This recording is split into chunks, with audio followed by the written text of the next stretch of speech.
Hello and welcome to my channel. Here we learn the lore and stories of the world of Tyria. Today we continue the Living World Season 1 story to learn about what happened at Southsun Cove. There is still much to uncover and a lot of mysteries to explore. Sit back, relax and listen to Southsun Cove, Trouble in Paradise.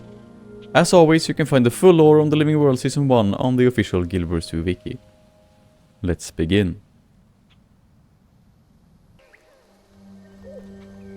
After the attacks by the Molten Alliance ended, many refugees had nowhere to go. The Consortium, a group of merchants and traders, offered them a new home on Southsun Cove, a tropical island. At first, it seemed like a kind and generous offer, but once the refugees arrived, many felt more like prisoners than guests. The Consortium was turning the island into a vacation resort, so some tourists and wealthy nobles also arrived to enjoy a sunny holiday. But the settlers soon found out that they had signed contracts that said they legally could not leave the island. While a few of them, especially some Norn, accepted their fate because they had nowhere else to go, most people were angry. The tension between the refugees and the Consortium started to grow. To prevent a full-scale riot, Captain Magnus sent Inspector Ellen Keel from the Lion Guard to handle the situation before the upcoming festival in Lion's Arch. Even though the island was under Lion's Arch rule, the Consortium technically owned Southsun Cove, and by the Pirate City's laws, they hadn't broken any rules. This made it hard for Keel to help the settlers directly. As unrest grew, riots started breaking out.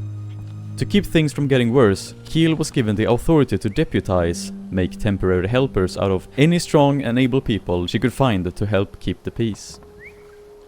Meanwhile, a man named Sub-Director Noll was in charge of the resort and the settlers.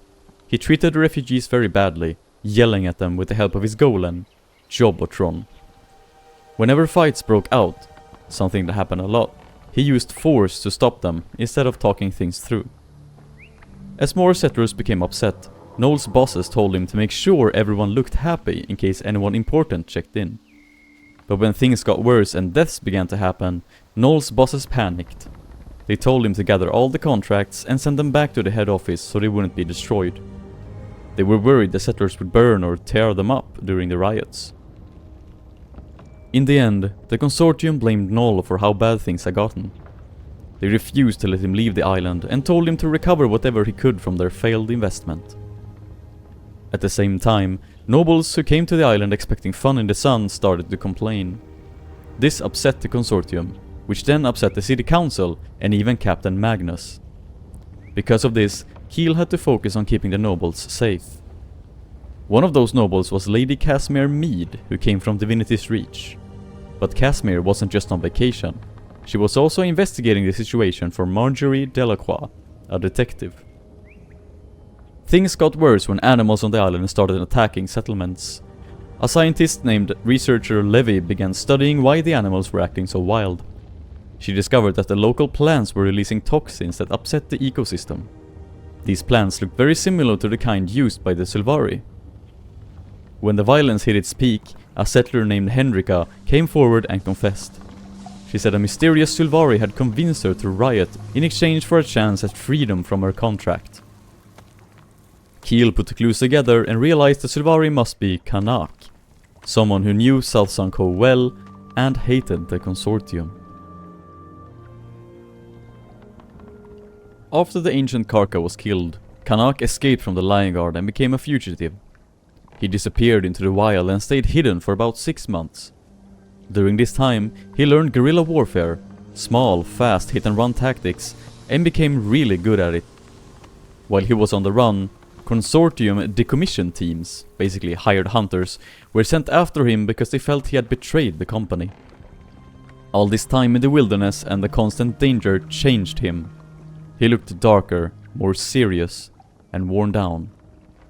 During the events of the Molten Alliance, Kanak saw the pain of the refugees and felt for them. Secretly, he helped the Vigil raid weapon facilities. He even built himself a special fuse tech gauntlet, a powerful glove that he now wears proudly, thinking of himself as a hero of the people.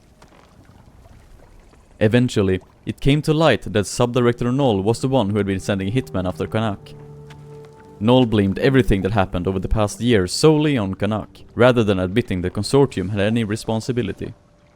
This betrayal fueled Canuck's hatred for Noel. One day, Canuck visited former Subdirector Bling, who had been demoted in the consortium because he gave important info to the Lion Guard earlier. Canuck demanded to know where Noel was, planning to get revenge. Bling told him that Noel was still on Southsun Cove, trying to turn it into a profitable resort. Canuck let Bling live, but stole his golem before leaving. Soon after, Canuck was spotted on Southsun Cove, and a search party was launched. Eventually, they found and captured him. Inspector Keel was puzzled. Why would he come back now that he was free? Canuck believed he was doing the right thing for the settlers. He thought that if the contracts that trapped the settlers were destroyed, it would all be worth it, even if he had to use violence. But Canuck knew he'd probably get caught before he could destroy the documents himself, so he came up with a plan. He manipulated the Karka to attack areas on the island where the consortium stored their contract records. To stop this plan, Keel gathered up all the contracts and sent them to be loaded onto a ship headed for Lion's Arch. But before the ship could leave, an explosion went off. It was triggered to destroy all the contracts on board. Keel blamed Canuck for the explosion, saying it was part of his plan. Regardless of who caused it, the result was clear. The contracts were gone, and the settlers were finally free to leave Southsun Cove. However, there was still a problem. The wildlife, still angry and aggressive from the toxins introduced earlier, continued to attack. And there is still no way to reverse the effects of the toxin. Because of the danger, the Lion Guard evacuated the nobles from the island to keep them safe.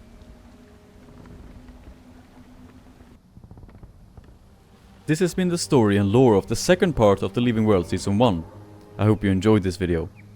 This ends the Southsun Cove part of the story, and in the next part we journey a little bit into the future to the first annual Dragon Bash festival. Stay tuned for that. Southsun Cove is a really cool map and the story is awesome in my opinion. There is also a giant world boss here known as the Karka Queen, which a lot of players do on the daily. Anyway, with that said, thank you for watching this video. Please like and comment something you learned or something that you would like to hear. Also subscribe to not miss future lore content in this format. Now, take care and I will see you in the next story. Goodbye.